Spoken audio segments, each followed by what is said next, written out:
ಇವತ್ತಿನ ಫೋಕಸ್ 5 ನಲ್ಲಿ ಮೊದಲ ಸ್ಟೋರಿ. ಇಂಡಿಯನ್ ಆರ್ಮಿ ದಿಢೀರನೆ ಸೀಕ್ರೆಟ್ ಆಪರೇಷನ್ ನಡೆಸಿದೆ. ಈ ಆಪರೇಷನ್ ಯಾವುದೇ ಶತ್ರು ರಾಷ್ಟ್ರಗಳ ವಿರುದ್ಧ ಅಲ್ಲ, ಬದಲಾಗಿ ಸೇನೆಯಲ್ಲೇ ಕೆಲ ವಿಷಯಗಳಲ್ಲಿ ಬದಲಾವಣೆಗಳನ್ನು ಮಾಡಿದೆ. ವಿಶೇಷವಾಗಿ ಈ ಸರ್ಜರಿಯಲ್ಲಿ ಸೈನಿಕರ ಮೀಸೆಗೇನೆ ಕತ್ತರಿ ಹಾಕಲಾಗಿದೆ.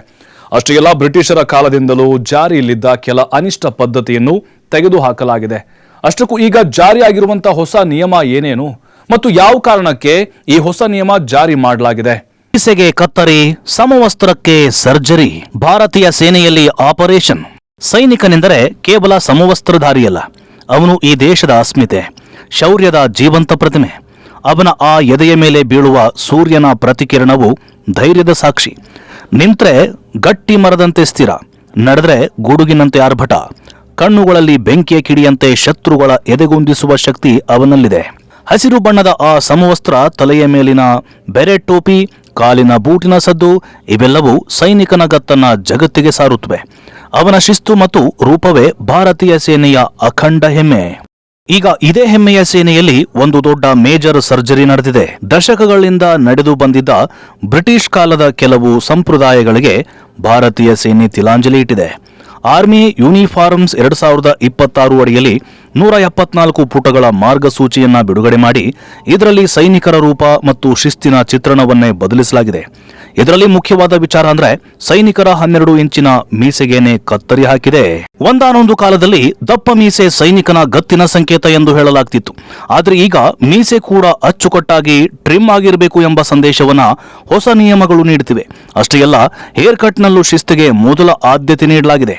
ಸೈನಿಕನ ವ್ಯಕ್ತಿತ್ವವು ಅವನ ಶಿಸ್ತು ಮತ್ತು ಕರ್ತವ್ಯದಿಂದ ಗುರುತಾಗಿರಬೇಕು ಅನ್ನುವಂಥ ಸಂದೇಶವನ್ನ ಸೇನೆ ನೀಡುತ್ತಾ ಇದೆ. ಬಾರಿ ದೊಡ್ಡ ಅಚ್ಚರಿ ಏನಂದ್ರೆ, ಮೊದಲ ಬಾರಿಗೆ ಸೇನೆಯ ಔಪಚಾರಿಕ ಉಡುಪಿನಲ್ಲಿ ಭಾರತೀಯ ಬಂಡಿ ಜಾಕೆಟ್ಗೆ ಸ್ಥಾನ ಸಿಕ್ಕಿದೆ. ಇನ್ನು ಮುಂದೆ ಅಧಿಕಾರಿಗಳು ಮುಚ್ಚಿದ ಕುತ್ತಿಗೆಯ ಬಂಡಿ ಜಾಕೆಟ್ ಧರಿಸಿ ಅಧಿಕೃತ ಸಮಾರಂಭಗಳಲ್ಲಿ ಭಾಗವಹಿಸಬಹುದು. ಬಂದಗಲ ಶೈಲಿಯ ಉಡುಪು, ಲೌಂಜ್ ಸೂಟ್ ಹಾಗೂ ಅಧಿಕೃತ ಶರ್ಟ್ ಪ್ಯಾಂಟ್ ಜೊತೆಯಲ್ಲೂ ಬಂಡಿ ಧರಿಸಲು ಅವಕಾಶ ನೀಡಲಾಗಿದೆ. ಭಾರತೀಯತೆಯ ಛಾಪು ಮೂಡಿಸುವ ಈ ಬದಲಾವಣೆ ಸಾಕಷ್ಟು ಗಮನ ಸೆಳೆದಿದೆ. ಅಷ್ಟೇ ಅಲ್ಲ, ವರ್ಷಗಳ ಕಾಲ ಸೇವಾ ಸಂಪ್ರದಾಯದ ಭಾಗವಾಗಿದ್ದ ಕೆಲವು ನಿಯಮಗಳಿಗೂ ವಿದಾಯ ಹೇಳಲಾಗಿದೆ. ಮೆರವಣಿಗೆ ವೇಳೆ ಹಿರಿಯ ಅಧಿಕಾರಿಗಳು ಕಡ್ಡಾಯವಾಗಿ ಕತ್ತಿ ಹಿಡಿಯಬೇಕೆಂಬ ನಿಯಮ ಇನ್ನು ಇತಿಹಾಸವಾಗಲಿದೆ. ಇವುಗಳ ಹೊರತಾಗಿ ಸೇನಾ ಸಮವಸ್ತ್ರದಲ್ಲಿ ಜಾರಿಯಾಗಿರುವ ಬೇರೆ ಅಂಶಗಳಂದ್ರೆ ಬಂದಗಲ ಮತ್ತು ಲೌಂಜ್ ಸೂಟ್ ಧರಿಸಲು ಅವಕಾಶ. ಅಧಿಕಾರಿಗಳು ಔಪಚಾರಿಕ ಶರ್ಟ್ ಪ್ಯಾಂಟ್ ಜೊತೆಗೆ ಬಂದಗಲ ಸೂಟ್ಗಳನ್ನು ಧರಿಸಬಹುದು. ಪೌಚ್ ಬೆಲ್ಟ್ ಬಳಕೆಗೆ ಮಿತಿ. ಸಮವಸ್ತ್ರಗಳಲ್ಲಿ ಬಳಸುತ್ತಿದ್ದ ಸಾಂಪ್ರದಾಯಿಕ ಪೌಚ್ ಬೆಲ್ಟ್ ತೆಗೆದುಹಾಕಲಾಗಿದ್ದು ಕೆಲವು ವಿಶೇಷ ರೆಜಿಮೆಂಟಲ್ ಸಮಾರಂಭಗಳಲ್ಲಿ ಮಾತ್ರ ಬಳಸಬಹುದು. ಮಹಿಳಾ ಅಧಿಕಾರಿಗಳಿಗೆ ಹೊಸ ಡ್ರೆಸ್ ಕೋಡ್. ಸರಳ ಬಣ್ಣದ ಸೀರೆ ಅಥವಾ ಕುರ್ತಾ ಸಲ್ವಾರ್ ಧರಿಸಲು ಅವಕಾಶವಿದ್ದು, ತೋಳಿಲ್ಲದ ಕುರ್ತಾ, ಫಲಾಜೋ ಹಾಗೂ ಸಿಗರೇಟ್ ಪ್ಯಾಂಟ್ಗಳಿಗೆ ಅವಕಾಶವಿಲ್ಲ. ಸೌಂದರ್ಯ ವರ್ಧಕಗಳ ಮೇಲೆ ನಿರ್ಬಂಧ. ಸಮವಸ್ತ್ರದೊಂದಿಗೆ ಲಿಪ್ಸ್ಟಿಕ್, ಬಣ್ಣದ ನೇಲ್ ಪಾಲಿಶ್, ದೊಡ್ಡ ಬಿಂದು ಹಾಗೂ ಮೂಗಿನ ಆಭರಣಗಳನ್ನು ಧರಿಸಲು ಅನುಮತಿ ಇರುವುದಿಲ್ಲ. ಸಿಂಧೂರ ಧರಿಸುವ ಬಗ್ಗೆ ನಿಯಮ. ವಿವಾಹಿತ ಮಹಿಳಾ ಅಧಿಕಾರಿಗಳು ಸಿಂಧೂರ ಧರಿಸಬಹುದಾದರೂ ಅದು ಕ್ಯಾಪ್ ಅಥವಾ ಬೇರೆಟ್ನ ಹೊರಗೆ ಕಾಣಿಸದಂತೆ ಇರಬೇಕು.